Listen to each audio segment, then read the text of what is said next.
সেদিন ছিল একটা নর্মাল ছুটির দিন। নর্মাল ছুটির দিন এই জন্যই বলছি, ইদানিং তো প্রায় প্রতিদিনই বাসায় থাকা হচ্ছে। অনির্দিষ্টকালের জন্য ছুটি কাটাচ্ছি আর কি বাসায়। তো আমার ভাই আসার পর ওটা ছিল একটা প্রথম ছুটির দিন, কোনো একটা সরকারি ছুটি হবে হয়তো। তো এই কারণে বাসায় ছিলাম সকাল থেকে, আর অনেক ভালোই লাগছিল যে অনেকদিন পর ভাইটাকে একসাথে সারাটা দিন কাছে পাবো, যেহেতু বাসায় বাইরে থাকলে, কাজে থাকলে তো ওর সাথে তেমন একটা সময় কাটাতে পারি না। তো এই তো সকালবেলা উঠে আম্মুকে একটু হেল্প করছিলাম রান্নাঘরে রুটিগুলো চাকার জন্য। দেন এই যে সবাই মিলে নাস্তা করছি, মানে এই জিনিসটাতে কত শান্তি লাগে, সবাই একসাথে নাস্তা করা অনেক দিন পরে আসলে। তো এই তো তো এই কয়দিন আমার ভাই যখন এসেছিলাম স্কুল থেকে, এসে দেখতাম সে মানে গোসল করার টাইমে আর কি আসতাম। তো এই তো সবাই মিলে নাস্তা করছি, ভালোই লাগছিল। আর এই যে দেখেন, এক নাস্তা শেষ না হতে হতে আম্মু আবার কাঁঠাল বের করে রেখেছিল। তো আগের দিন এই কাঁঠালটা কিনে এনেছিল, তো আম্মু এটা বের করে রেখেছে একটু পর খাওয়ানোর জন্য। বাসার কেউ কাঁঠাল খায় না, আমি আর আম্মু একমাত্র খাই। আমি আগে তেমন একদমই পছন্দ করতাম না, তো ইদানিং ভালোই লাগে। আর এই যে আমার ভাইকে আজকে আমি একটু ভর্তা বানিয়ে খাওয়াবো, তাই মরিচ খুব কি কম দিয়েছি, অল্প কয়েকটা দিয়েছি। আর এই যে রসুন দিয়েছি টালতে, আর পেঁয়াজ ছিল, সাথে শুটকি ছিল। আর এই যে দেখেন কাঁঠালটা এত সুন্দর হয়েছে, মানে এই বছরের বেস্ট কাঁঠাল ছিল মনে হয় এটা। এত মানে মিষ্টিটা একেবারে ব্যালেন্স একটা মিষ্টি ছিল, খুব বেশি মিষ্টি না যে গা ঘুলে যাবে। তো ভালোই ছিল কাঁঠালটা, অনেক কিউট ছিল মানে বিচিগুলো অনেক কিউট ছিল, এত ছোট ছোট বিচি ছিল কাঁঠালটা, কিন্তু টেস্ট মাশাআল্লাহ অনেক ভালো। এই বছরের সবচেয়ে বেস্ট একটা কাঁঠাল ছিল এটা। তো আমরা যতবার খাচ্ছি ততবার বলছি যে কাঁঠালটা কিনে জিতেছি।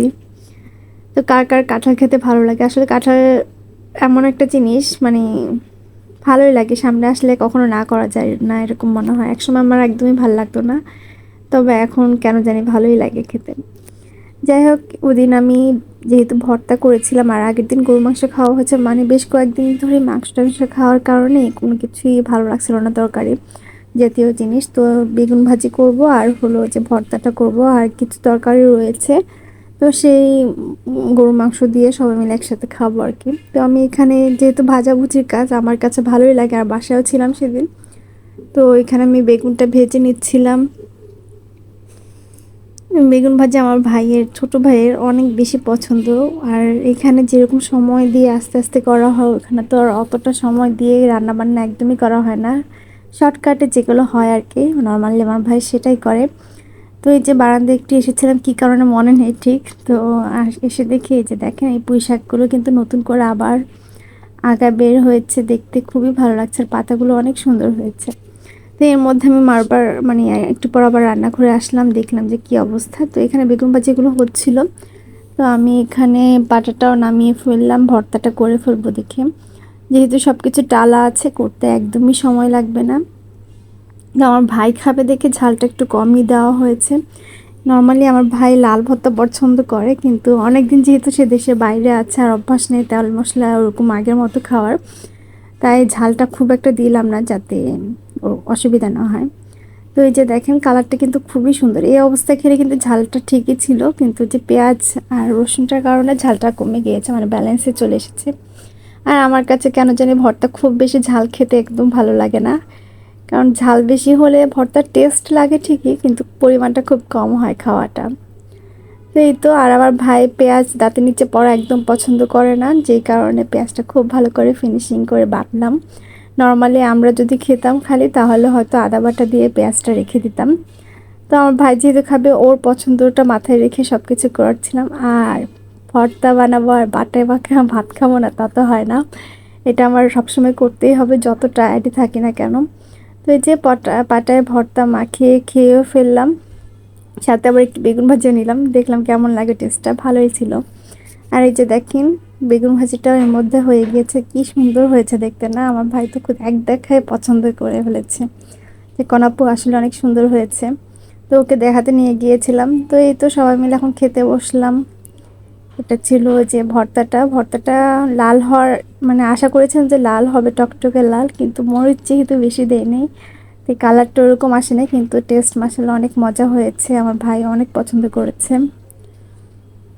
আর কয়েকদিন ধরে মাংস মাছ এগুলো খেতে খেতে আর ভালো লাগছে না, তো অনেক শান্তি করে খেলাম, দুই ভাই বোন, আম্মুও খেলো। তো এই তো আমার ছেলে অবশ্য এগুলো কোনোটাই খায়নি, তাকে ওই গরুর মাংস দিয়ে মেখে দিয়েছিলাম, সেটাই খেয়েছিল। তো আজকের ভিডিও আপনাদের কাছে কার কাছে কেমন লেগেছে কমেন্টস করে অবশ্যই জানাবেন, আর কে কোথা থেকে ভিডিওটা দেখছেন সেটাও কিন্তু লিখতে পারেন। এই তো দেন দুপুরে খাবার দাবার শেষ করে বিকেলবেলা, হ্যাঁ বিকেলবেলায় একটু সবাই মিলে চা খাচ্ছি। আর ইদানিং তো প্রায় 2 বেলা 3 বেলা চা খাওয়া হচ্ছে, আর কেন জানি চায়ের নেশাটা আবার ধরেছে। আর চা না খেলে মনে হয় যেদিন একটু চা খাওয়া বন্ধ আছে মনে হয় যে কী জানি খাইনি। আর এই যে আমার চাটা খাওয়ার পরে আমরা দুই ভাই বোন একটু রেডি হয়েছিলাম, কারণ আমার ডেন্টালে একটা অ্যাপয়েন্টমেন্ট ছিল। তো আম্মু বললো যে ও যখন আছে ওর সাথেই যাই।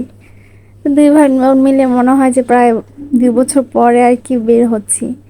আর এই যে বের হয়ে একটু খুশিও হলাম, কারণ এই যে ম্যানহোলের ঢাকনাগুলো লাগানো হয়ে গিয়েছে, কিন্তু এখানে এখনও রিক্সা চলবে না, মানে আরও যে কত মাস ওয়েট করতে হবে রিক্সার জন্য সেটা বলতেও পারছি না। যাই হোক, এই যে ভাই বোন একসাথে বের হলাম, ভালোই লাগছিল আসলে এতদিন পরে। তো সেখানে দাঁতের ট্রিটমেন্ট করে বাসায় চলে আসলাম, আর এখানে দেখলাম আরিয়ান এসে খেলছে, আর সে একটু মন খারাপ ছিল কেন তাকে নিয়ে যাওয়া হয়নি। তো এসে দেখি আম্মু এখানে পেঁয়াজও বানিয়ে রেখেছিল। তো দুই ভাই বোন মিলে পেঁয়াজও খেলাম, খাওয়ার পর দেখি আম্মু আবার আমও কাটছে।